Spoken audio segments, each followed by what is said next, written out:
Hello बच्चों, कैसे हैं आप सब लोग। मैं हूं रिचा पांडे और मैं स्वागत करती हूं आप सबका आपके अपने स्टडी रूम के प्लेटफॉर्म पे। बच्चों, आज हम पढ़ेंगे भूगोल शास्त्र में कक्षा 9वीं की पहली अध्याय जिसका नाम है भारत, आकार और उसकी स्थिति। ठीक है, जानेंगे कि आखिरकार भारत की जो स्थिति है, उसका जो आकार है वो किस प्रकार का है। चलिए आज की क्लास को देरी नहीं करते, क्योंकि आज की क्लास बच्चों बहुत ही ज्यादा इंटरेस्टिंग होने वाली है और आप सबको कुछ नया यहाँ से सीखने को जरूर मिलेगा।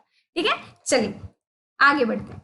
आपने सुना होगा या पढ़ा भी होगा कि जो बच्चों पृथ्वी का जो आकार है कुछ गोला प्रकार का है ना। वो पूरा गोला नहीं है, लेकिन कुछ गोला प्रकार का है। चलिए देखते हैं, कुछ अगर इस प्रकार का है ना। तो बच्चों, इस पृथ्वी को एक जो रेखा है वो इस पृथ्वी को समान हिस्सों में बांटती है।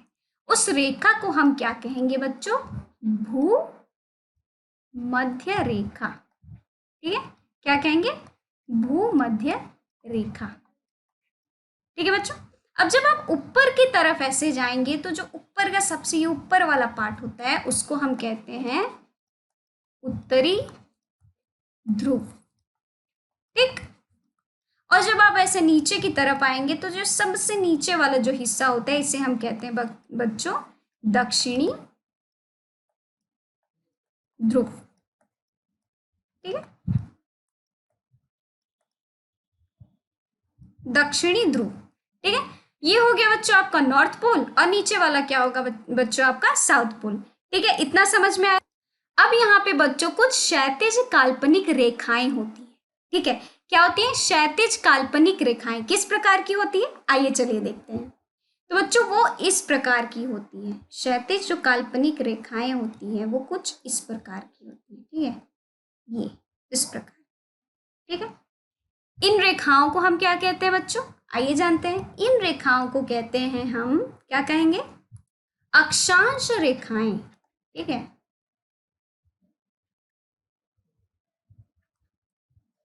अक्षांश अक्षांश रेखाएं।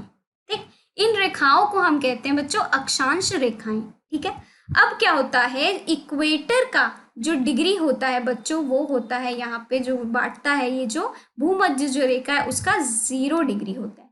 जिस तरह से आप ऊपर ऐसे बढ़ते जाएंगे ये यहाँ पे डिग्री होगा बच्चों 90 डिग्री, मतलब 90 डिग्री होगा। और उसी प्रकार जब आप नीचे आएंगे तो बच्चों वो होगा 90 डिग्री, समान होगा। ठीक है, ऊपर भी और नीचे भी। अब इस हिस्से को हम कहते हैं बच्चों उत्तरी गोलार्ध। क्या कहेंगे? उत्तरी गोलार्ध। ठीक है, ये जो हिस्सा होता है ऊपर वाला इसे हम कहेंगे उत्तरी गोलार्ध, क्योंकि ये उत्तर वाला जो दिशा है उसका है। और जो नीचे वाला जो हिस्सा होता है इसे हम क्या कहेंगे बच्चों? दक्षिणी गोलार्ध। ठीक, समझ में?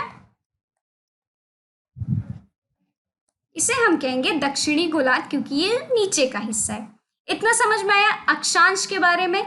आखिरकार जो पृथ्वी होती है उसको 2 हिस्सों में बांटा जाता है ना, 2 समान हिस्सों में। और वो जो बांटती है जो रेखा होती है, ठीक है, वो जो रेखा होती है जो इमेजिनरी लाइन होती है उसे हम कहते हैं लैटिट्यूड। समझ में आया? तो इन्हें हम हिंदी में कहते हैं अक्षांश। इतनी बात समझ में आई? चलिए अब हम पढ़ेंगे, देखेंगे कि आखिरकार लॉन्गिट्यूड क्या होता है, जिसे हम हिंदी में कहते हैं देशांतर। ठीक है, आइए देखते हैं। देखिए, अब हम ऐसे ही एक गोलाकार बना लेते हैं। ठीक है, अब इसको भी क्या करते हैं बच्चों? इसको हम लॉन्गिट्यूड के केस में क्या होता है, जो काल्पनिक जो रेखाएं होती हैं, ठीक है, वो खड़ी रेखाएं होती हैं। ठीक है, यहाँ पे आपको देखने को मिलेगा हॉरिजॉन्टल, मतलब इस प्रकार की रेखाएं देखने को मिलेंगी, लेकिन ये खड़ी रेखाएं होती हैं। समझ में? तो जो खड़ी रेखाएं होती है वो कुछ इस प्रकार की होती है। ठीक, एक बीच में ऐसी रेखा होती है, फिर कुछ इस प्रकार की खड़ी रेखाएं होती हैं। समझ में? इन रेखाओं को हम क्या कहते हैं बच्चों? देशांतर रेखाएं। क्या कहते हैं? देशांतर रेखाएं। समझ में? और ये जो होता है, ये आपको जो खड़ी लाइन दिख रही है इसे हम कहते हैं प्रधानमंत्री मध्यान्ह। ठीक है,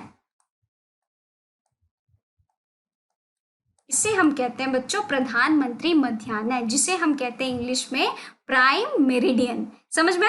इसका भी जो डिग्री होता है वो 0 डिग्री होता है। ठीक है, अब जब चरम आप इधर जाएंगे, इधर का मतलब चरम पूर्व की तरफ जब जाएंगे, ठीक है, तो इसका जो डिग्री होता है बच्चों वो 180 डिग्री होता है। ठीक, अब जब आप चरम, इधर हो गया पूर्व, इधर क्या हो जाएगा बच्चों? चलिए बताइए आप, इधर क्या हो जाएगा? पश्चिम। ठीक है, तो जब आप चरम पूर्व की तरफ जाएंगे तो ये 180 डिग्री होगा। वही जब आप चरम पश्चिम की तरफ जाएंगे तो भी ये 180 डिग्री ही होगा। ठीक, समझ में आया? आपने यहाँ पे क्या देखा? अक्षांश और देशांतर, ठीक है, किस तरह से वो होता है, समझ में आया? चलिए आगे बढ़ते हैं, क्योंकि ये आपको मैंने इसलिए इतनी अच्छी से समझाया है क्योंकि इसका ही आप प्रयोग, ठीक है, इसका ही देखेंगे आगे। ठीक है, आगे की जो स्लाइड्स हम पढ़ेंगे आप इन्हीं को देखेंगे। इस वजह से, इन सारी चीजों की वजह से आपको जो कॉन्सेप्ट है आगे का समझने में आसानी होगी। ठीक है, आइए देखते हैं स्थिति। अब हम देखेंगे कि किस तरह की है भारत की स्थिति। ठीक, अब क्या करते हैं बच्चों, जैसे मैंने आपको बताया था कि जो पृथ्वी को भूमध्य रेखा क्या करती है बच्चों? वो बांटती है ना? पृथ्वी को समान हिस्सों में क्या करती है? वो बांटती है ना? तो आप देख रहे होंगे कि जो भारत है, भारत जो है वो किस हिस्से में बच्चों? बताइए बताइए। वो उत्तरी गोलार्ध के हिस्से में है ना? किसके हिस्से में है वो? उत्तरी गोलार्ध, मतलब नॉर्दर्न हेमिस्फीयर के वो हिस्से में है। तो इसीलिए भारत एक विशाल देश है। ठीक है, ये उत्तरी गोलार्ध के स्थिति में आपको देखने को मिलेगा, क्योंकि ये जो हिस्सा है बच्चों, ये कौन सा हिस्सा है? उत्तरी गोलार्ध का हिस्सा है। तो जो भारत जो है वो आप देखेंगे वो उत्तरी गोलार्ध के हिस्से में वो स्थित है वहां पे। इसका मुख्य जो भाग है बच्चों, ये जो ऊपर वाला भाग है, ये जो पॉइंटेड ऊपर वाला जो भाग है, सिरे वाला जो भाग है, 8 डिग्री 4 उत्तर से 37 डिग्री 6 उत्तर अक्षांश है, मतलब, ठीक है, मतलब वो लैटिट्यूड है। क्या? 8 डिग्री 4 उत्तर से 37 डिग्री 6 उत्तर अक्षांश है वो, ठीक है, लैटिट्यूड है। समझ में आया? ठीक है बच्चों, तो ऊपर का, ठीक है, जो उसका मुख्य जो भाग है वो क्या होगा? 4 डिग्री उत्तर से 37, ठीक है, डिग्री 6 उत्तर अक्षांश होगा। ठीक है, तथा 68 डिग्री 7 पूर्व से 97 डिग्री 25 पूर्व देशांतर, मतलब लॉन्गिट्यूड होगा। समझ में आया? इतनी बात समझ में आई बच्चों? चलिए आगे बढ़ते। तो आपने यहाँ पे क्या देखा? लोकेशन के बारे में देखा, स्थिति के बारे में, कि जो भारत की जो स्थिति है वो किस प्रकार की है। वो किस प्रकार की है? 8 डिग्री उत्तर से क्या है बच्चों? 37 डिग्री 6 उत्तर का वो अक्षांश है, मतलब वो क्या है बच्चों? लैटिट्यूड है। और तथा 68 डिग्री 7 पूर्व से 97 डिग्री 25 क्या होगा? वो देशांतर होगा, मतलब वो लॉन्गिट्यूड है। इतनी बात समझ में आई? चलिए आगे बढ़ते हैं। कर्क रेखा, ठीक है, कर्क रेखा जिसे हम क्या कहते हैं बच्चों? ट्रॉपिक ऑफ कैंसर भी हम उसे इंग्लिश में कहते हैं। ठीक है, वो जो कर्क रेखा होती है वो बच्चों 23 डिग्री 30 उत्तर में देश को लगभग 2 बराबर भागों में वो क्या करती है बच्चों? बांटती है। ठीक है, मुख्य भूभाग जो होता है जिसे हम कहते हैं मेन लैंड के दक्षिण पूर्व साउथ ईस्ट में अंडमान और निकोबार द्वीप समूह, बंगाल की खाड़ी में, तथा दक्षिण पश्चिम में लक्षद्वीप जो है वो समूह अरब सागर में स्थित आपको देखने को मिलेगा। ठीक है, क्या कह रहे हैं बच्चों? मुख्य भूभाग जो होता है, जो मेन लैंड होता है, वो कहाँ आपको देखने को मिलेगा? दक्षिण पूर्व में अंडमान और निकोबार जो द्वीप है, जो वो द्वीप है, वो समूह आपको उनका देखने को मिलेगा। किस हिस्से में बच्चों? दक्षिण पूर्व में।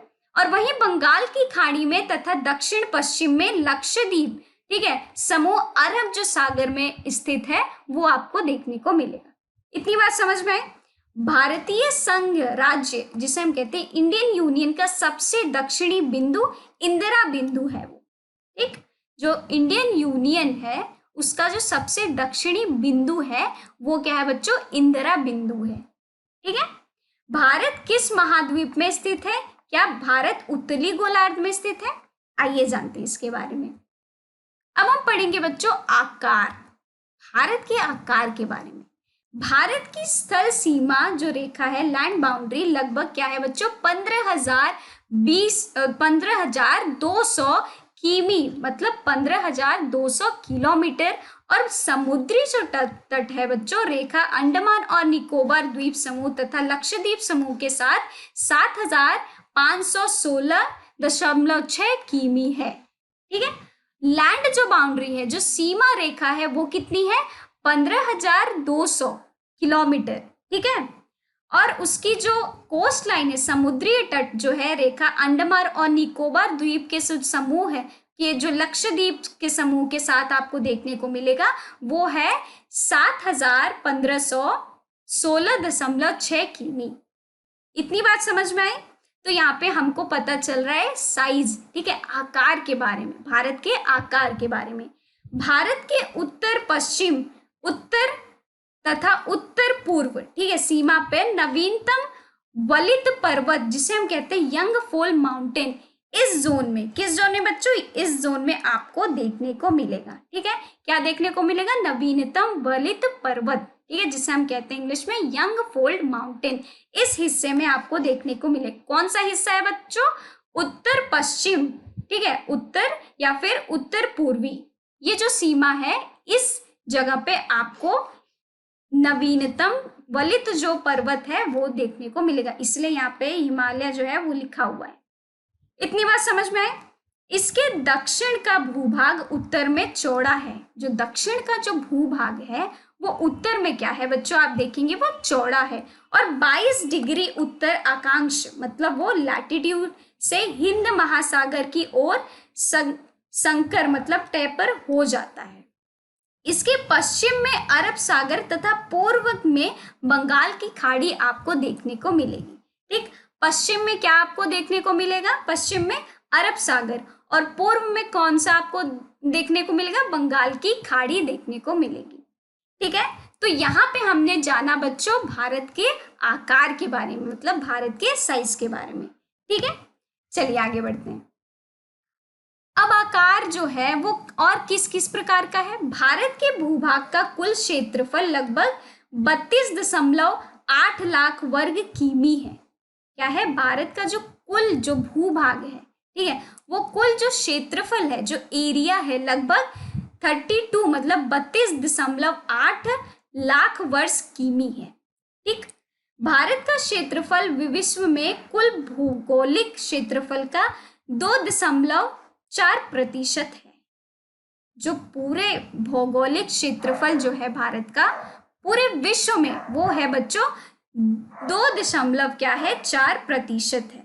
भारत क्षेत्रफल के मामले में विश्व का 7वां बड़ा देश है। क्षेत्रफल, जब आप एरिया के आप एरिया का जब मेजरमेंट करेंगे, एरिया के हिसाब से आप जब देखेंगे, तो भारत जो है बच्चों विश्व में 7वें स्थान पर है। आपको 7वें स्थान पे भारत मिलेगा।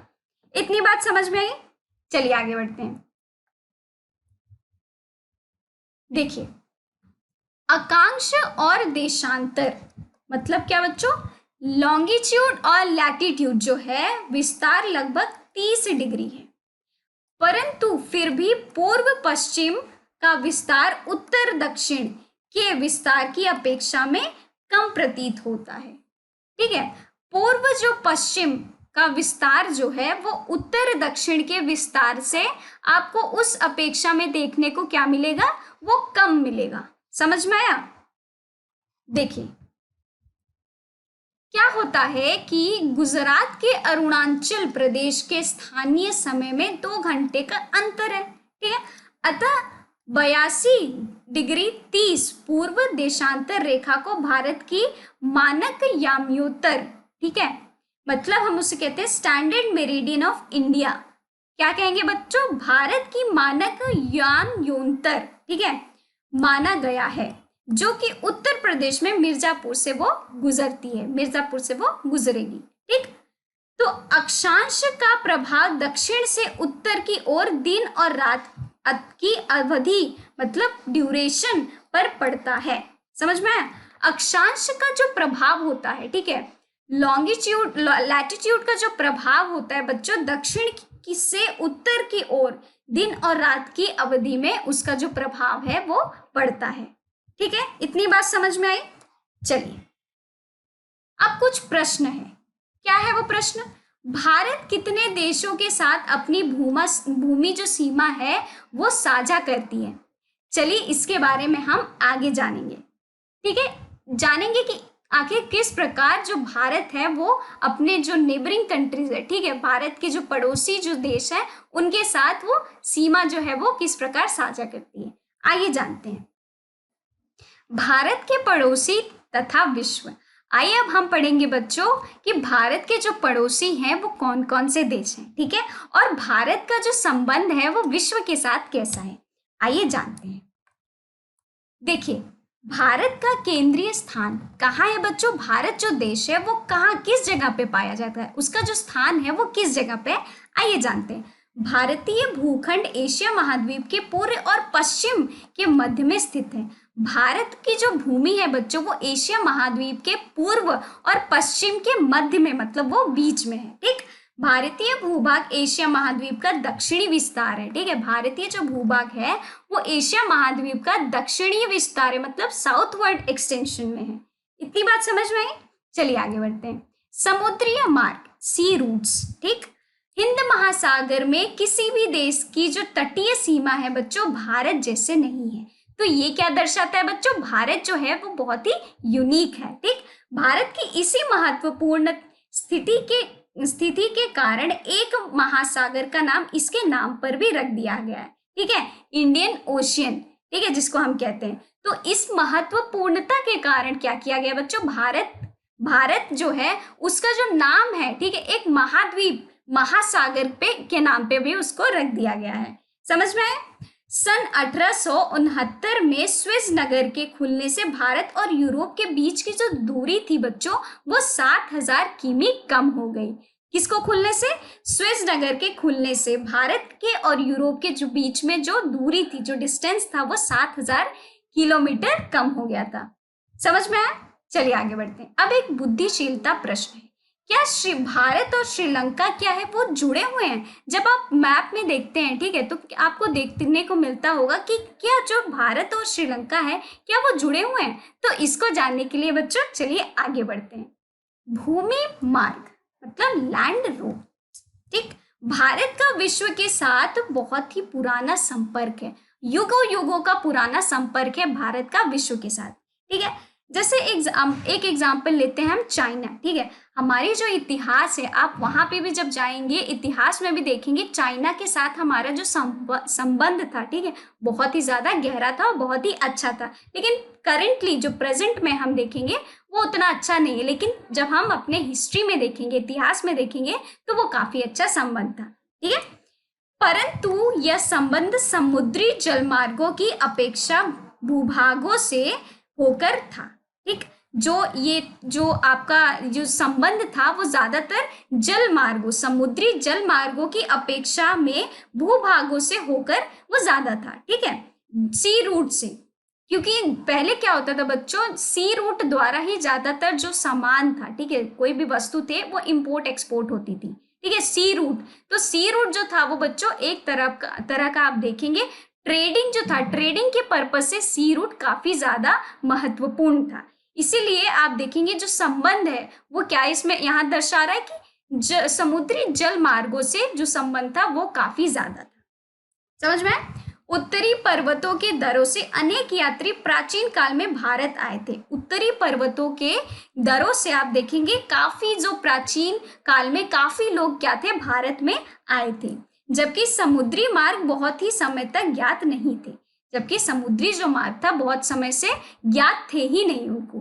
ठीक है, इन मार्गों से प्राचीन समय से विचारों और वस्तुओं का आदान प्रदान जो था वो होता था, मतलब इंपोर्ट एक्सपोर्ट होता था इन सी रूट से।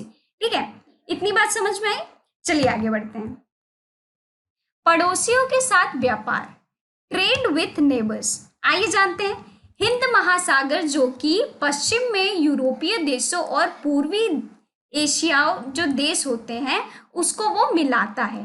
भारत को केंद्रीय स्थिति का प्रदान करता है। ठीक है, भारत को केंद्रीय स्थिति जो है वो प्रदान करता है। क्या प्रदान करता है बच्चों? हिंद महासागर जो कि पश्चिम में यूरोपीय देशों और पूर्व एशियाई देशों को क्या करता है, वो मिलाता है, और भारत को क्या प्रदान करता है बच्चों? केंद्रीय जो स्थिति होती है वो प्रदान करता है।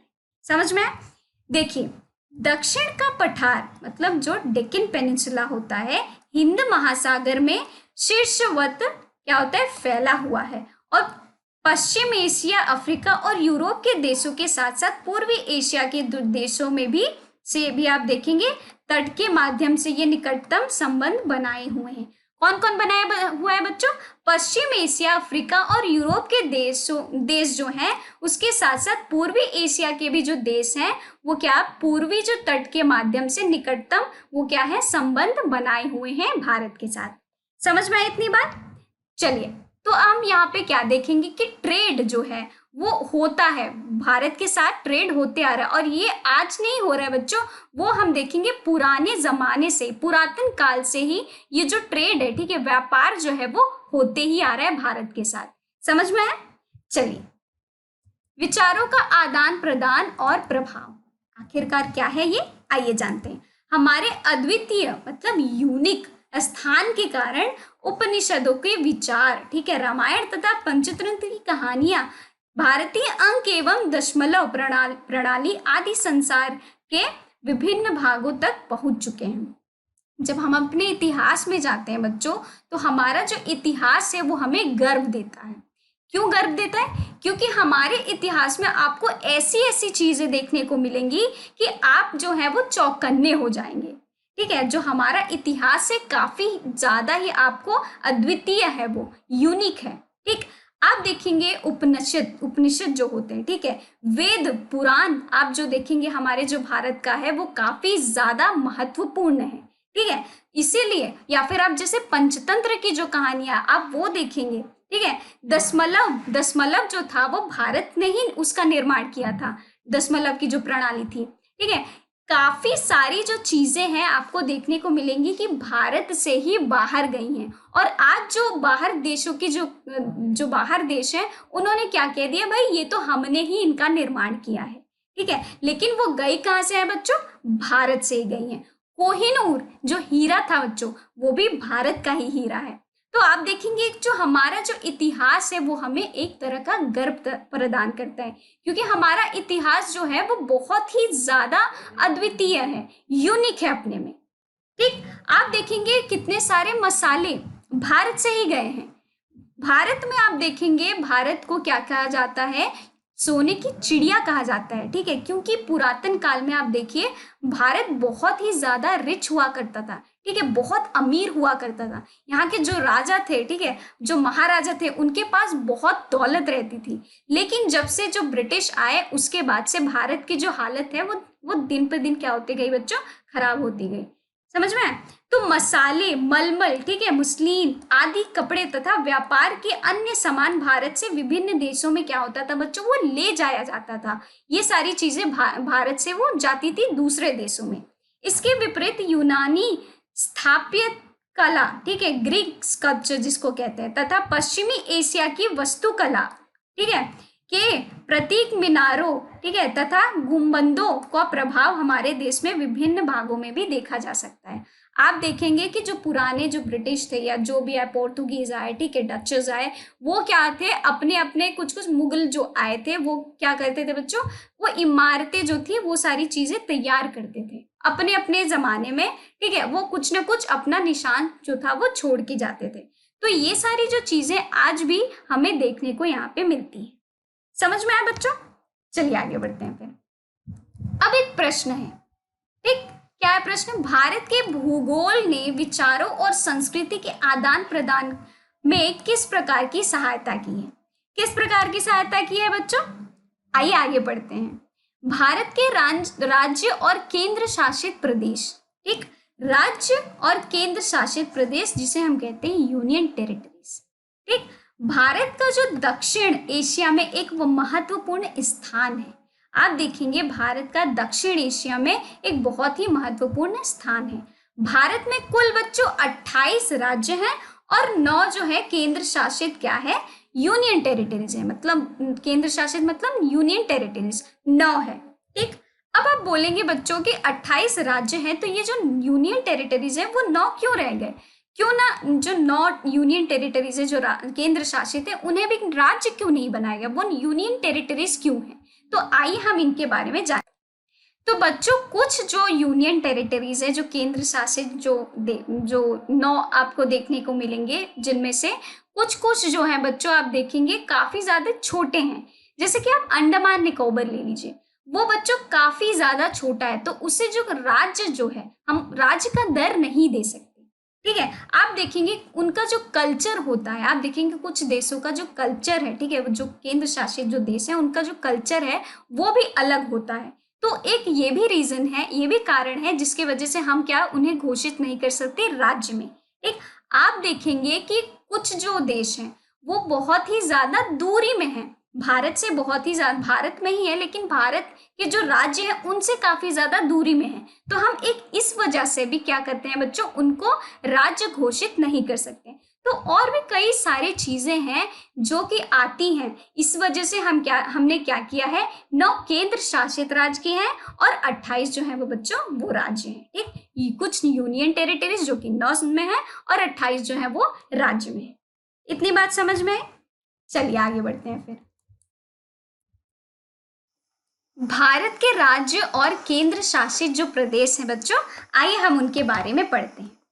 इसमें बच्चों हम क्या करेंगे, थोड़ी सी अपनी इतिहास की तरफ अपना ध्यान लेके जाएंगे। ठीक है, हम जब बच्चों पूरी तरह से स्वतंत्र नहीं हुए थे 1947 से पूर्व, भारत में 2 प्रकार के जो राज्य हैं आपको देखने को मिलेंगे। एक है बच्चों प्रांत, दूसरा है रियासत। ठीक, जिसे हम कहते हैं प्रिंसली स्टेट और दूसरे को क्या कहते हैं, प्रोविंस। ठीक है, वायसरॉय द्वारा नियुक्त अंग्रेजी जो अधिकारी थे प्रांत पर, वो क्या करते थे बच्चों, शासन करते थे। ठीक है, रियासतों का शासन स्थानीय शासकों द्वारा पैतृकता के आधार पर अंग्रेजी शासकों की प्रभुत्वता मानकर स्वायत्तता से किया जाता था। मतलब जो वहां पे जो स्थानीय शासक होते थे उनको पैतृकता द्वारा, वो जो स्थानीय शासक जो होते थे उन्हें पैतृकता दी जाती थी। ठीक है, किसके द्वारा बच्चों, अंग्रेजों द्वारा दी जाती थी। ठीक है, और स्वायत्तता दी जाती थी, मतलब सोवरानिटी दी जाती थी। तो वो क्या करते थे, रियासतों को, वहां रियासत जो है उस पे वो शासन करते थे, वहां के जो स्थानीय जो शासक होते थे वो। समझ में आया? चलिए आगे बढ़ते हैं। भारत के पड़ोसी कौन कौन से देश हैं, आइए देखते हैं। भारत की भूमि की सीमाएं उत्तर पश्चिम में पाकिस्तान को आप देखेंगे और अफगानिस्तान, जो सीमा जो है वो शेयर कर रहा है, आप देखेंगे उत्तर और पश्चिम में पाकिस्तान है और अफगानिस्तान है। उत्तर में आप देखेंगे बच्चों नेपाल, चीन और भूटान। ठीक, उत्तर में आप इन्हें देखेंगे भारत की सीमा से जो जुड़े हुए हैं। तथा पूर्व में आप देखेंगे म्यांमार व बांग्लादेश। ठीक है, म्यांमार व बांग्लादेश जो है वो आप पूर्व में उन देखने को मिलेगा भारत के साथ। ठीक है, और आइए देखते हैं। दक्षिण में आपको मिलेगा समुद्र पार हमारे पड़ोसी 2 द्वीप समूह राष्ट्र हैं जो कि श्रीलंका है और मालदीव है, दक्षिण में आपको देखने को मिलेगा। भारत और श्रीलंका के बीच छोटी सी समुद्री रास्ता पाक जल संधि, जिसे हम कहते हैं बच्चों पाक स्ट्रीट, तथा मन्नार की खाड़ी है। तो इससे क्या होता है, बांग्लादेश जो है वो थोड़ा सा हटके है, किससे बच्चों, भारत के साथ। तो जो एक तरह का जो पाक स्ट्रीट है, ठीक है, वो जो समुद्री जो रास्ता है उसको जब आप पार करेंगे तो आप कहाँ आ जाएंगे बच्चों, श्रीलंका में आ जाएंगे। इतनी बात समझ में आई? मालदीव लक्षद्वीप समूह के दक्षिण में स्थित है।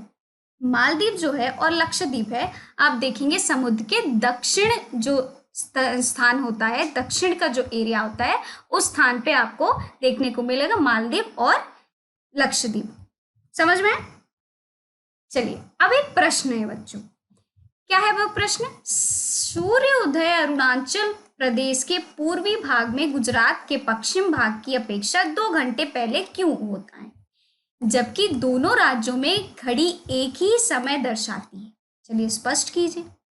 तो बच्चों ये इसलिए होता है क्योंकि जो लॉन्गिट्यूड है, ठीक है, जो लॉन्गिट्यूड है अरुणाचल प्रदेश में आप देखेंगे तो जो सूर्य की जो किरणें होती हैं वो क्या होता है बच्चों, वो जल्दी आपको देखने को मिलेगा अरुणाचल प्रदेश में, क्योंकि अरुणाचल प्रदेश किधर है बच्चों, वो पूर्व की दिशा में है ना, पूर्व की दिशा में है, तो सूर्य जो उदय होता है वो कहाँ से होता है, वो पूर्व से होता है ना। तो जब पूर्व से होता है तो वो क्या करेगा, पूर्व से फिर कहाँ जाएगा वो बच्चों, पश्चिम में जाएगा। तो आप देखेंगे यहाँ पे लॉन्गिट्यूड जो है उसका अंतर है, इसीलिए आप देखेंगे 2 घंटे पूर्व, 2 घंटे पहले अरुणाचल प्रदेश में क्या होगा बच्चों, सूर्योदय होगा, और 2 घंटे लेट कहाँ पे होगा, गुजरात में सूर्य वहां पे उदय होने को आपको दिखेगा। अब यहाँ पे जो टाइम का जो फैक्टर है, जो समय की जो बात है, ठीक है, 2 घंटे का जो बात है, जबकि आप देखेंगे घड़ी में जो समय चल रहा है दोनों राज्यों में एक ही जैसे चल रही है। यहाँ पे ये बताया कि समान ही है जो समय चल रहा है। क्यों, क्योंकि बच्चों भारत जो है वो एक स्टैंडर्ड मेरिडियन टाइम, ठीक है, वो उसे अपनाया हुआ है। तो उस टाइम के हिसाब से बच्चों आप देखेंगे कि हर राज्य में उतना ही टाइम होता होगा। अगर जैसे कि मैं अभी उत्तर प्रदेश में हूँ, उत्तर प्रदेश में अगर 2 बज रहे हैं तो आप देखेंगे कि मध्य प्रदेश में भी 2 ही बज रहे होंगे। इतनी बात समझ में आए बच्चों?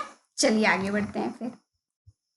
हिंद महासागर में भारत की केंद्रीय स्थिति से इसे किस प्रकार का बच्चों लाभ होता है, ये है प्रश्न, ठीक है।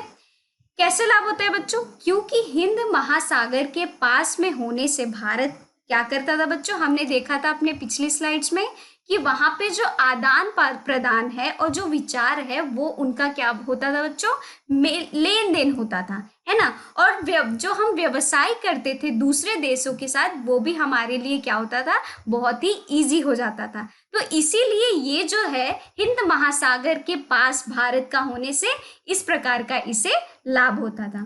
बात समझ में आई? चलिए आगे बढ़ते हैं। तो बच्चों हमने कर लिया है इस अध्याय को समाप्त। अब हम दोहराएंगे कि आखिरकार हमने क्या क्या इसमें पढ़ा है, ठीक है। भारत क्षेत्रफल के मामले में विश्व का 7वां बड़ा देश है, ठीक है। यह प्राय द्वितीय भाग मतलब पेनिनसुला साइड में हिंद महासागर से ये घिरा हुआ है। कर्क रेखा जो है वो 23 डिग्री 30 उत्तर में देश को लगभग 2 बराबर भागों में क्या करती है बच्चों, बांटती है। इतनी बात समझ में? भारत की मानक याम्योत्तर जिसे हम कहेंगे 82 डिग्री 30 ईस्ट जो है मिर्जापुर उत्तर प्रदेश से होकर वो गुजरती है।